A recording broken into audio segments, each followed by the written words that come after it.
আসসালামু আলাইকুম। এটেন বাংলা সংবাদে সবাইকে স্বাগত জানাচ্ছি। আমি নাজমুল হাসান। শুরুতেই সংবাদ শিরোনাম। শেখ মুজিবুর রহমানকে জাতির পিতা স্বীকৃতি দেওয়া সংবিধান পরিপন্থী পঞ্চদশ সংশোধনী বাতিলের শুনানিতে অ্যাটর্নি জেনারেল তত্ত্বাবধায়ক সরকার বাতিল ছিল গণতন্ত্র ধ্বংসের শামিল। জলবায়ু সম্মেলনে পৃথিবী রক্ষায় কার্বন নিঃসরণ শূন্যে নামিয়ে আনার আহ্বান প্রধান উপদেষ্টা। সংকট মোকাবেলায় নতুন অর্থনৈতিক কাঠামো গড়ে তোলার তাগিদ। বাজার নিয়ন্ত্রণ ও নির্বাচন ছাড়া সরকারকে অন্য সংস্কার না করার পরামর্শ মির্জা ফখরুলের। পলাতক হাসিনার সাথে আওয়ামী লীগের নেতাকর্মীরা নেই, মন্তব্য রিজভীর। এবং তাবলিগ জামায়াতে বিরোধ মেটাতে মাওলানা জুবায়েরকে চিঠি। সাদ অনুসারীদের ৭ ডিসেম্বর সোহরাওয়ার্দী উদ্যানে আন্তর্জাতিক মহাসম্মেলনের ডাক।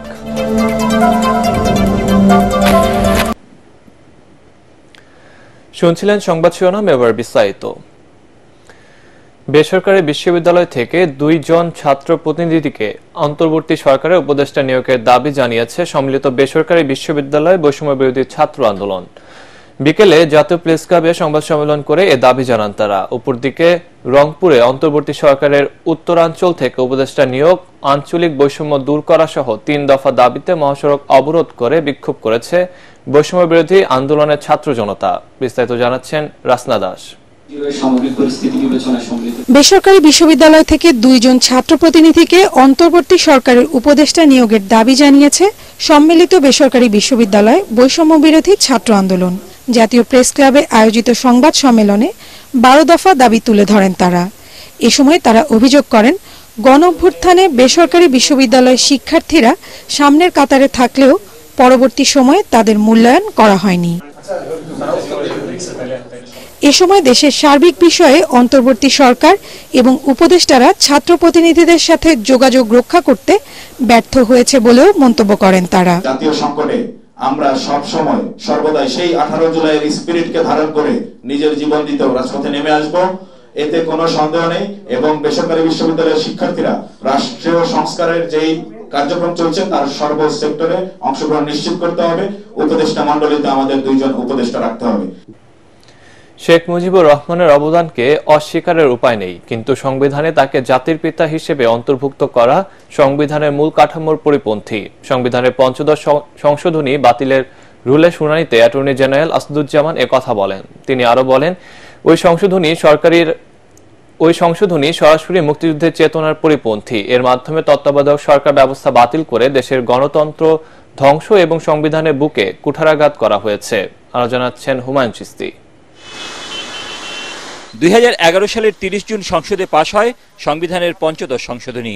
এতে বাতিল করা হয় তত্ত্বাবধায়ক সরকার ব্যবস্থা, জাতির পিতার স্বীকৃতি দেয়া হয় বঙ্গবন্ধু শেখ মুজিবুর রহমানকে। এছাড়া সংবিধানের মৌলিক বিষয়গুলি সংশোধন অযোগ্য করা এবং অসাংবিধানিকভাবে রাষ্ট্র ক্ষমতা দখলকে রাষ্ট্রদ্রোহ অপরাধ বিবেচনা সহ বেশ কয়েকটি বিষয় সংযুক্ত করা হয় ওই সংশোধনীতে।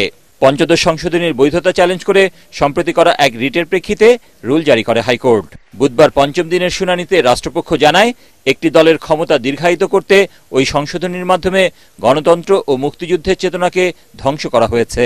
As a whole 15th amendment বাতিল চাই না। আমরা কয়েকটা জায়গা বলেছি এটা ইন্ট্রাভাইরাস থাকবে। আমরা বলেছি পঞ্চদশ সংশোধনী আইন যেটা সংসদে পাশ করা হয়েছে এটা সংবিধানের উপর প্রতারণার শামিল। 15th অ্যামেন্ডমেন্টের টোটাল স্কিমটাই হলো বাংলাদেশের গণতন্ত্র ধ্বংস করা, ফ্যাসিজমকে প্রলং করা, বাংলাদেশে মুক্তিযুদ্ধের মধ্য দিয়ে অর্জিত যে বাংলাদেশ সেই চেতনাকে ভুলুণ্ঠিত করা, সুপ্রিমেসি অব দি কনস্টিটিউশন যেটা সেইটাকে লঙ্ঘন করা, তত্ত্বাবধায়ক সরকারের ব্যবস্থা যে বাতিল করা হয়েছে পঞ্চদশ সংশোধনের মাধ্যমে, সেই বাতিলটা গণতন্ত্রের বুকে কুঠারাঘাত করা হয়েছে। শুনানিতে অ্যাটর্নি জেনারেল বলেন, পঞ্চদশ সংশোধনীতে একজন ব্যক্তিকে জাতির পিতা হিসেবে স্বীকৃতি দিয়ে মুক্তিযুদ্ধ সহ বিভিন্ন ক্ষেত্রে জনগণের অবদানকে বিলীন করার চেষ্টা সংবিধানের মৌলিক কাঠামো বিরোধী। আমরা বলেছি বাংলাদেশের মুক্তিযুদ্ধের ওনার অবদান অনস্বীকার্য।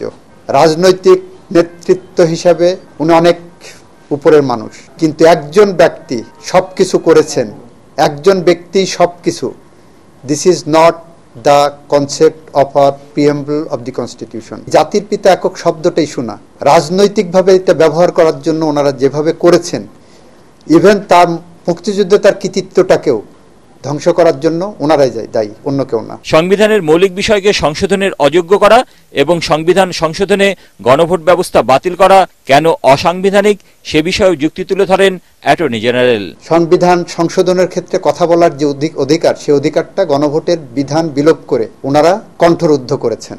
উচ্চ আদালতকে রাষ্ট্রের প্রধান আইন কর্মকর্তা বলেন, পঞ্চদশ সংশোধনী বাতিল না হলে 90 ও 24-এর গণ অভ্যুত্থানে যারা আত্মহতি দিয়েছেন তাদের আত্মা শান্তি পাবে না। Thank you. হ্যাঁ, হুমায়ুন চিস্তি, এটিএন বাংলা, ঢাকা। 2016 সালে চট্টগ্রামে করা বিএনপি চেয়ারপারসন বেগম খালেদা জিয়া ও তারেক রহমানের বিরুদ্ধে আইসিটি আইনে মামলা বাতিল করেছে হাইকোর্ট। একই সাথে বিএনপি নেতা শহীদুদ্দিন চৌধুরী অ্যানির বিরুদ্ধে করা 6 মামলা বাতিল করেছে উচ্চ আদালত। বিচারপতি AK-M আসাদুজ্জামান ও বিচারপতি সৈয়দ এনায়েত হোসেনের দ্বৈত বেঞ্চ এ আদেশ দেন। 2016 সালের 3 অক্টোবর চৌধুরী ইরাত আহমেদ সিদ্দিকীর কথিত ফেসবুক স্ট্যাটাসকে কেন্দ্র করে তৎকালীন প্রধানমন্ত্রী শেখ হাসিনাকে হত্যার হুমকি দেওয়া এবং জাতির জনককে অবমাননার অভিযোগে খালেদা জিয়া ও তার ছেলে তারেক রহমানের বিরুদ্ধে চট্টগ্রামে আদালতে তথ্য প্রযুক্তি আইনে মামলাটি দায়ের করা হয়। জলবায়ু বিপর্যয় থেকে পৃথিবীকে বাঁচাতে বর্জ্য ও কার্বন নিঃসরণ শূন্যে নামিয়ে আনতে বিশ্ব নেতাদের প্রতি আহ্বান জানিয়েছেন প্রধান উপদেষ্টা ডক্টর মোহাম্মদ ইউনূস। আজারবাইজানের রাজধানী বাকুতে টপ 29 জলবায়ু সম্মেলনে দ্বিতীয় দিনে দেওয়া ভাষণে তিনি বলেন, পরিবেশ সুরক্ষায় প্রয়োজন নতুন একটি জীবনধারা। বিস্তারিত মনিউর রহমানের রিপোর্টে। বিশ্ব জলবায়ু সম্মেলন COP29-এর এবারের আসরে অংশ নিয়েছেন 80-টিরও বেশি দেশের রাষ্ট্র ও সরকার প্রধান এবং আন্তর্জাতিক সংস্থার প্রতিনিধিরা। তবে জলবায়ু বিপর্যয়ে যাদের নিয়ে সবচেয়ে বেশি আলোচনা, সেই যুক্তরাষ্ট্র, যুক্তরাজ্য, কানাডা, রাশিয়া, চীন ও ভারতের রাষ্ট্রপ্রধানরা যোগ দেননি এবারের সম্মেলনে। COP29-এর দ্বিতীয় দিনে বিশ্ব নেতাদের উদ্দেশ্যে দেয়া ভাষণে বাংলাদেশের অন্তর্বর্তী সরকারের প্রধান উপদেষ্টা ডক্টর মোহাম্মদ ইউনূস বলেন, নতুন সভ্যতা করতে প্রয়োজন বুদ্ধিবৃত্তি চর্চা, অর্থনীতি ও যুবশক্তিকে গতিশীল করা। Our civilization is at a grave risk as we continue to promote self-destructive values. We, the human inhabitants of this planet, are the cause of the destruction of the planet. We are doing it deliberately. We have chosen a lifestyle which works against the environment. Doctor Yunus বলেন, জলবায়ু সংকট গভীর হয় মানব সভ্যতা মারাত্মক ঝুঁকিতে রয়েছে। বেঁচে থাকার জন্য ভিন্ন জীবনধারার উপর একটি পাল্টা সংস্কৃতি তৈরি করতে হবে। We need to create another civilization, another culture, a counterculture which is based on a different lifestyle. It will be based on zero waste. It will limit consumption to essential needs, leaving no residual waste. This lifestyle will also be based on zero carbon, no fossil fuel, only renewables. পরিবেশের সুরক্ষায় নতুন জীবনধারার প্রয়োজন উল্লেখ করে professor Yunus জানান, তরুণরা তা বেছে নেবে, তারা বেড়ে উঠবে 3-0 ভিত্তিক ব্যক্তি হিসেবে। Young people will love that lifestyle as a matter of choice. Each young person will grow up as a 3-0 person. Zero net carbon emissions, zero wealth concentration through building social businesses only, and zero unemployment by turning themselves into entrepreneurs. যে নীতিতে শান্তিতে Nobel জিতেছেন doctor Yunus, সম্মেলনে সেই নীতির উপর দেয়া তার বক্তব্যকে তুমুল করতালিতে স্বাগত জানান বিশ্ব নেতারা। I hope you'll join me in this dream. If we all dream together, it will happen. Thank you very much. Moniur Rahman, ATN Bangla. এদিকে জলবায়ু সংকট মোকাবেলায় নতুন অর্থনৈতিক কাঠামো গড়ে তোলার আহ্বান জানিয়েছেন প্রধান উপদেষ্টা ডক্টর মোহাম্মদ ইউনূস। জাতিসংঘ মহাসচিব অ্যান্তোনিও গুতেরেসের সাথে স্বল্পোন্নত দেশগুলোর উচ্চ পর্যায়ের বৈঠকে তিনি বলেন, ধরিত্রী ও মানুষের কল্যাণে নতুন অর্থনৈতিক কাঠামো দরকার। এ সময় জলবায়ু অভিযোজন এবং প্রশমনের জন্য বৃহত্তর তহবিল সুরক্ষিত করতে স্বল্পোন্নত দেশগুলোকে জোরালো আলোচনা ও গুরুতর প্রক্রিয়া তৈরির কথা জানান জাতিসংঘ মহাসচিব। রুদ্ধদ্বার এই বৈঠকে বাংলাদেশ সহ জলবায়ু ঝুঁকিপূর্ণ স্বল্পোন্নত দেশ নেপাল, মালাউই, গাম্বিয়া, লাইবেরিয়ার নেতারা উপস্থিত ছিলেন। এদিকে বাকুতে জলবায়ু সম্মেলনের ফাঁকে সোশ্যাল গ্রুপের সঙ্গে বৈঠকে বাংলাদেশ, ভারত, নেপাল এবং ভুটানকে দক্ষিণ এশিয়ায় গ্রিড তৈরির তাগিদ দেন প্রধান উপদেষ্টা। পরে বাংলাদেশের সাংবাদিকদের সাথে মতবিনিময় করেন প্রধান উপদেষ্টা। অন্তর্বর্তী সরকারকে সব বিষয়ে সংস্কারে হাত না দেওয়ার পরামর্শ দিয়েছেন বিএনপির মহাসচিব মির্জা ফখরুল ইসলাম আলমগীর। নিত্যপণ্যের বাজার নিয়ন্ত্রণ ও নির্বাচন কমিশন গঠন করে দ্রুত জাতীয় নির্বাচনের রোডম্যাপ ঘোষণার দাবি জানিয়েছেন তিনি। ঠাকুরগাঁয়ে তিনি আরো বলেন, শেখ হাসিনা প্রতিবেশী দেশে আশ্রয় নেওয়ার পর থেকেই ভারত বাংলাদেশের বিরুদ্ধে অপপ্রচার চালাচ্ছে। এদিকে রাজধানীতে এক অনুষ্ঠানে বিএনপির মুখপাত্র রুহুল কবির রিজভী দাবি করেছেন, স্বার্থপরের মতো দেশ ছেড়ে পালিয়ে যাওয়া শেখ হাসিনার সাথে আওয়ামী লীগের নেতাকর্মীরা আর নেই। ঠাকুরগাঁও প্রতিনিধি ফিরোজ আমিন সরকারকে সাথে নিয়ে রিপোর্ট করছেন মইনুল আহসান। সাংগঠনিক সফরে নিজ জেলা ঠাকুরগাঁয়ে এসে বুধবার জেলা বিএনপির কার্যালয়ের নতুন টিন শেড ভবনের ভিত্তিপ্রস্তর স্থাপন করেন দলের মহাসচিব মির্জা ফখরুল ইসলাম আলমগীর। পরে সাংবাদিকদের সাথে মতবিনিময় করতে গিয়ে তিনি বলেন, সংস্কারের নামে অন্তর্বর্তী সরকারের জাতীয় নির্বাচন নিয়ে কালক্ষেপণ সঠিক হবে না। দেশের রাজনৈতিক সংকট মোকাবেলা, অর্থনৈতিক সংকট মোকাবেলা সবকিছুর জন্য এখানে নির্বাচিত সরকার, নির্বাচিত পার্লামেন্ট অত্যন্ত জরুরি। তাদের সবগুলো সংস্কারে হাত দেওয়া আমরা মনে করি খুব বেশি প্রয়োজন নাই। সেটা নির্বাচিত যে পার্লামেন্ট আসবে সেই পার্লামেন্ট সেই কাজগুলো করবে। গণ আন্দোলনে দেশ স্বৈরাচার মুক্ত হলেও দেশি বিদেশি নানা ষড়যন্ত্র থেমে নেই দাবি করে বিএনপি মহাসচিব সবাইকে সতর্ক থাকার আহ্বান জানান। আমরা আরেকটা বিপর্যয় এফোর্ড করতে পারি না এই মুহূর্তে। Everybody should be very responsible, কারণ আমাদের মাথার উপরে সবচেয়ে বড় বিপদ আছে যে ফ্যাসিবাদের যিনি প্রধান হোতা তিনি কিন্তু ভারতে অবস্থান করছেন এবং ভারত কিন্তু আমাদের বিরুদ্ধে একটা প্রচারণা চালিয়ে যাচ্ছে বাংলাদেশের বিরুদ্ধে, যেটা আমাদেরকে সতর্ক থাকা উচিত বলে আমি মনে করি। এরপরে জাতি হিসাবে আমরা অনেক বড় বিপদ ফেস করব। এদিকে বিএনপির সিনিয়র যুগ্ম মহাসচিব রুহুল কবির রিজভী বলেছেন, গণ আন্দোলনের পতনের পর কখনো কোনো স্বৈরাচার রাজনীতিতে ফিরতে পারেনি, শেখ হাসিনারও সেই সুযোগ নেই। রাজধানীর বনানীতে জুলাই অভ্যুত্থানে আহত আর দরিদ্র মানুষের চিকিৎসায় ফ্রি চক্ষু সেবা ক্যাম্পের উদ্বোধন করতে গিয়ে তিনি এই কথা বলেন।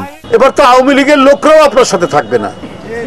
আপনি আপনার বোনকে নিয়ে পালিয়ে গেলেন, এত যে আপনার যুবলীগ, ছাত্রলীগ যাদেরকে দিয়ে আপনি হত্যা করালেন, পুলিশের সাথে কাঁধে কাঁধ মিলিয়ে যারা বৈষম্য বিরোধী ছাত্রদের উপর গুলি করেছে, বিএনপির মিছিলে গুলি করেছে, তাদেরকে ফেলে পালিয়ে চলে গেলেন শুধুমাত্র জীবন বাঁচানোর জন্য। আপনি তো স্বার্থপর।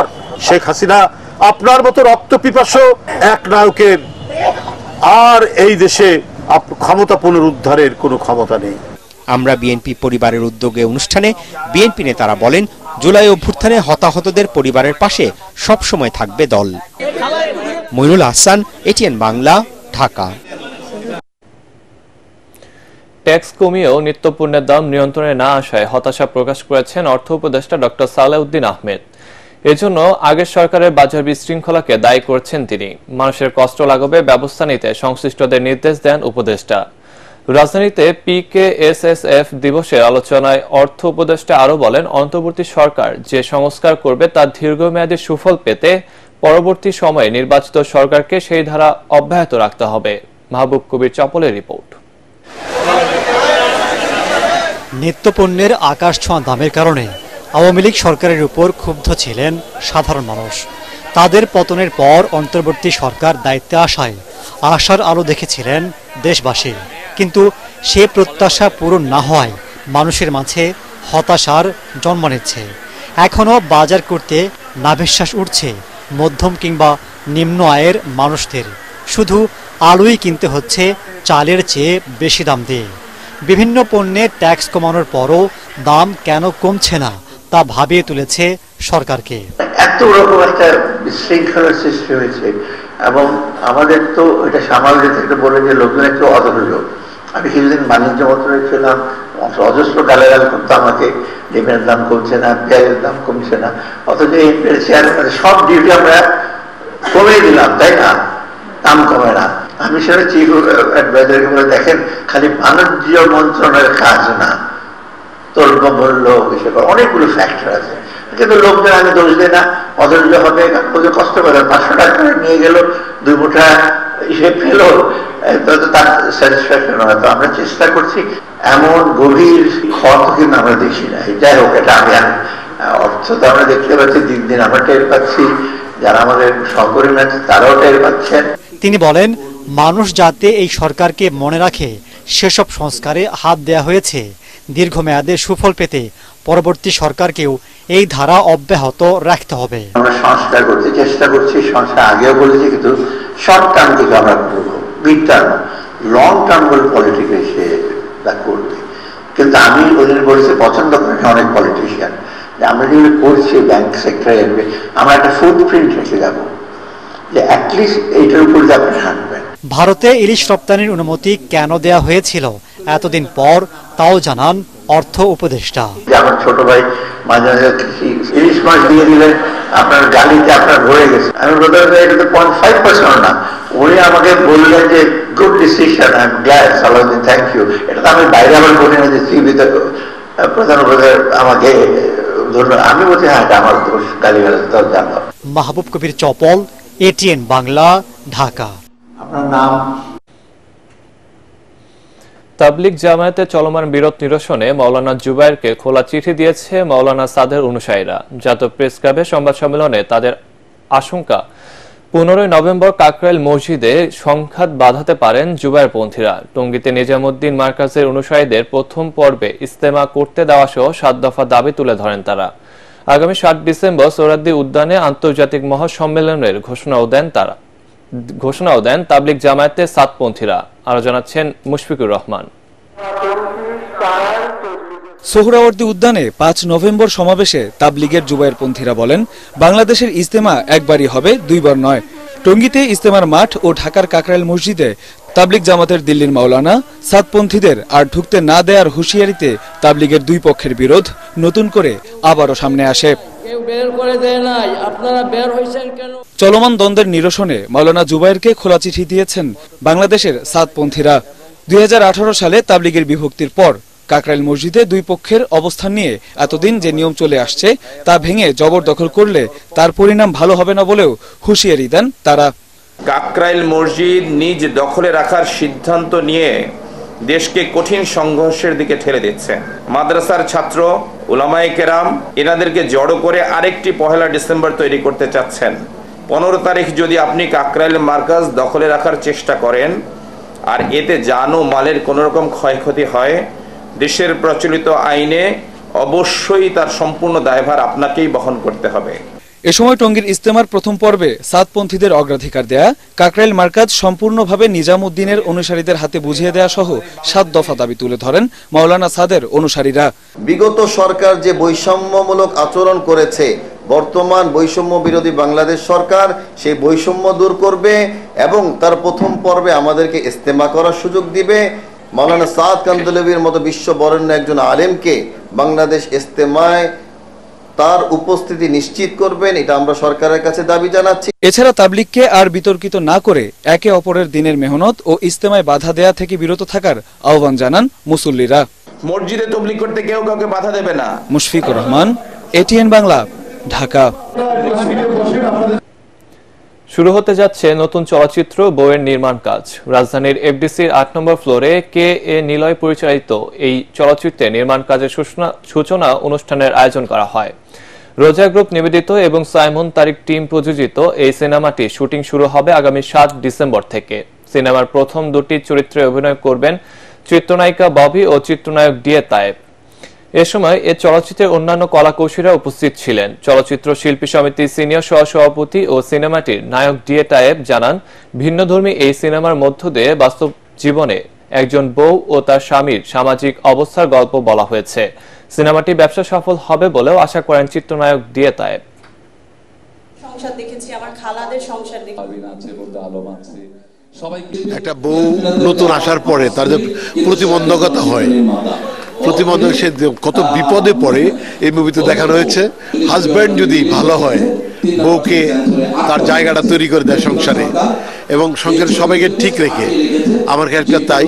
আমি চাই একটা চমৎকার মুভি হবে বউ, এটা সমাজের মানুষ যেন মেসেজ পায়, একজন মানুষের জীবন বদলে যায়।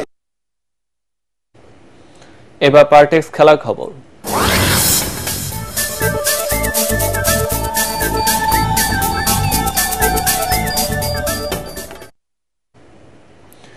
বাংলাদেশ প্রিমিয়ার লিগ বিপিএল এর আগে মাঠে ফিরছেন তামিম ইকবাল। বিসিবির নির্বাচক হান্নান সরকার জানান, জাতীয় ক্রিকেট লিগে টি-20 ফরম্যাট দিয়ে আবারও ক্রিকেটের সবুজ গালিচায় পা রাখবেন টাইগারদের সাবেক অধিনায়ক তামিম ইকবাল। তাছাড়া বাংলাদেশ দলে সাকিব আল হাসানের খেলা কিংবা অবসর নিয়ে কিছুই জানা নেই বলে জানান হান্নান সরকার। পরাগ আরমানের রিপোর্ট। জাতীয় ক্রিকেট লিগের মধ্য দিয়ে ইতিমধ্যেই ঘরোয়া আসরে শুরু হয়ে গেছে লাল বলের ক্রিকেট। লঙ্গার ভার্সনের খেলা শেষই হবে এনসিএল এর টি-20 লিগ। টি-20 টুর্নামেন্ট মাঠে গড়াবে 11 ডিসেম্বর। এনসিএল এর টি-20 ফরম্যাট দিয়ে 1 বছরের বেশি সময় পর আবারও মাঠে ফিরবেন টাইগারদের সাবেক অধিনায়ক তামিম ইকবাল। সংবাদ সম্মেলনে এমনটাই জানান বিসিবির নির্বাচক হান্নান সরকার। তামিম এনসিএল টি-20টা খেলবে, এটা মোটামুটি একটা তার ইচ্ছা পোষণ করেছে এবং সেই জায়গাটায় তার খেলাটা মোটামুটি কনফার্ম আপনি ধরে নিতে পারবে। কয়টা ম্যাচ খেলবে, কখন খেলবে, এই বিষয়গুলো আরও সময় রয়েছে আমাদের টি-20-র আগে, তো সেটা আমরা আলোচনা করব। ফিটনেস টেস্টে আমাদের যে ফার্স্ট টার্গেট যেটাকে রিচ করতে হবে, সেটা রিচ না করেও 2-1 প্লেয়ারকে আমরা সুযোগ দিয়েছি যারা সিনিয়র প্লেয়ার, তাদের ক্ষেত্রে সেরকমটা হয়েছে যারা ন্যাশনাল লিগ এখনো খেলছে। সো তামিমকেও নিশ্চয়ই সেই ক্রাইটেরিয়ার মধ্যে দিয়ে আসতে হবে। সিনিয়র ক্রিকেটারদের দলের সুযোগ পাওয়া নিয়ে হান্নান সরকার বলেন, যদি ফিটনেস এবং পারফরমেন্স ভালো হয় তবে বয়স কোনো সমস্যা নয়, যে কোনো সময়ই সিনিয়রদের দলভুক্ত করা যেতে পারে। ন্যাশনাল লিগ শুরু হওয়ার পরে আমরা 2টা টেস্ট পাচ্ছি, 2টা টেস্টে এনে আগামী বছর আমরা টেস্ট খেলতে কখন যাচ্ছি আপনারা একটু ক্যালেন্ডারটা দেখবেন, জিম্বাবুয়ের সঙ্গে বেশ অনেক সময় বাকি। সো এখন এই 2টা টেস্টের জন্য আমরা আসলে নতুনভাবে চিন্তাটা করিনি। আপনি দেখবেন দীপুর আসার ক্ষেত্রে কিন্তু সেই বিষয়টা ইম্পর্টেন্ট ছিল। দীপু 4টা টেস্ট খেলেছে, কিছু সময় দলের বাইরে ছিল, একটা 100 করেছে, আবার দলে ইনক্লুড হয়েছে। সো রিসেন্ট যারা ন্যাশনাল টিমের আশেপাশে ছিল বা ন্যাশনাল টিমের প্রসেসের মধ্যে ছিল, তাদের প্রতি আমাদের নজরটা একটু বেশি থাকে। অবশ্যই সিনিয়র প্লেয়াররা সেই নজরের বাইরে না। সো নেক্সট টাইম আমরা অবশ্যই এই বিষয়গুলো নিয়ে আরও ডিটেলে চিন্তা করার সুযোগ পাবো। তাছাড়া সাকিব আল হাসানের খেলা এবং অবসর নিয়ে হান্নান সরকার জানান, সাকিব বিষয়ে কিছুই জানা নেই তার। পরাগ আরমান, এটিএন বাংলা, ঢাকা। শেষ করার আগে সংবাদ শিরোনাম আরেকবার। শেখ মুজিবুর রহমানকে জাতির পিতা স্বীকৃতি দেওয়া সংবিধান পরিপন্থী পঞ্চদশ সংশোধনী বাতিলের শুনানিতে অ্যাটর্নি জেনারেল, তত্ত্বাবধায়ক সরকার বাতিল ছিল গণতন্ত্র ধ্বংসের শামিল। জলবায়ু সম্মেলনে পৃথিবী রক্ষায় কার্বন নিঃসরণ শূন্যে নামিয়ে আনার আহ্বান প্রধান উপদেষ্টার। সংকট মোকাবেলায় নতুন অর্থনৈতিক কাঠামো গড়ে তোলার তাগিদ। বাজার নিয়ন্ত্রণ ও নির্বাচন ছাড়া সরকারকে অন্য সংস্কার না করার পরামর্শ মির্জা ফখরুলের। পলাতক হাসিনার সাথে আওয়ামী লীগের নেতাকর্মীরা নেই, মন্তব্য রিজভীর। এবং তাবলিগ জামায়াতের বিরোধ মেটাতে মাওলানা জুবাইরকে চিঠি সাদ অনুসারীদের। 7 ডিসেম্বর সোহরাওয়ার্দী উদ্যানে আন্তর্জাতিক মহাসম্মেলনের ডাক।